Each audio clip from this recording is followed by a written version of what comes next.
How to find cervical dysplasia specialists. If you are looking for specialists in cervical dysplasia, the first step is to talk to your primary care provider or gynecologist. They can perform initial screening tests, such as Pap smears and human papillomavirus tests. If these tests show abnormal cervical cells or indicate cervical dysplasia, your provider will typically refer you to a specialist. This specialist is usually a gynecologic oncologist or a colposcopist, both of whom have the expertise to diagnose and treat conditions related to the cervix. To locate a cervical dysplasia specialist, start with these key steps. First, consult your gynecologist or primary care provider. They are trained to perform routine cervical cancer screenings and can identify abnormal results that require further evaluation. If necessary, they will refer you to a specialist who can provide more detailed assessments. Next, you may be referred to a gynecologic oncologist or a colposcopist. These specialists conduct further diagnostic procedures, such as colposcopy. This is a detailed examination of the cervix using a magnifying instrument, which helps assess the severity of dysplasia. They may also perform a cervical biopsy to gather tissue samples for analysis. Another option is to check with comprehensive cancer centers or large hospitals.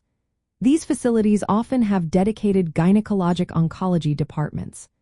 Specialists in these departments are experienced in managing cervical dysplasia and cervical cancer, making them a valuable resource.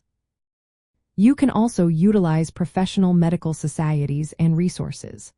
Organizations like the American Society of Clinical Oncology or local medical boards can help you find certified gynecologic oncologists or colposcopy specialists in your area.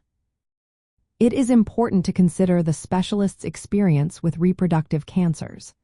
Since cervical dysplasia is a precancerous condition related to cervical cancer, specialists focusing on reproductive cancers will have the most relevant expertise to guide you.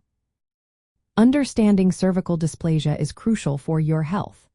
Mild dysplasia, known as SIN1, often resolves on its own but requires monitoring. Moderate to severe dysplasia, classified as SIN2 or SIN3, usually needs treatment. Treatments may include procedures like loop electrosurgical excision procedure or cold knife conization to remove abnormal cells. Always ensure that your care team follows established medical guidelines. They should provide personalized advice based on your diagnosis and overall health. Early detection and expert management of cervical dysplasia are key to preventing progression to cervical cancer. Remember, it is essential to consult healthcare professionals for tailored medical advice.